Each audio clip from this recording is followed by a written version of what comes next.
That is thorium. Thorium is mostly present in the minerals thorite and monazite, which are found across the world. But the prime ore for thorium is monazite and not thorite, despite their names. Not because it contains a huge amount of thorium, but because monazite is mined and processed for its rare earth content, of which thorium is a byproduct. Since rare earth elements are increasingly more popular, we're also seeing an increase in the production of thorium. And not because thorium is suddenly so popular. It is just a result of them being present in ore together.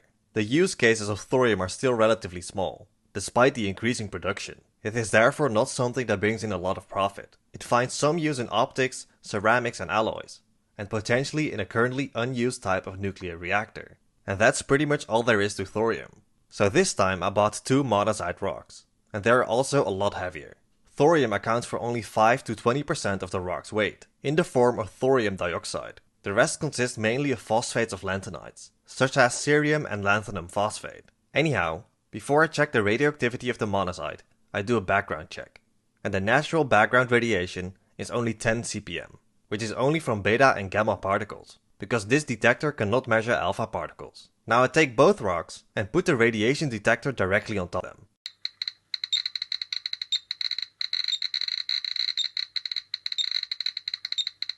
It seems the radioactivity is about 1600 cpm, which is not that bad compared to the uranium rock, though thorium decays through alpha decay, which the detector cannot measure. So we are not measuring any radiation from the direct decay of thorium, but only from its daughter nuclei, many of which are strong gamma ray emitters, which relatively quickly decay to form lead.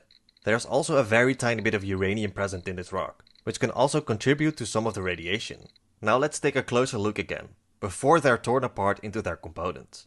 They are both very hard orange-brown rocks, with a little bit of shine. They feel slightly waxy, and thorium minerals are often what is called metamict, which means that the crystal structure of the minerals is completely destroyed due to the alpha radiation that is let off from the decay of thorium, leaving the mineral completely amorphous. We can possibly also see another sign of radiation damage, which are pleochroic halos. These are tiny black halos of discoloration that are caused by alpha particles.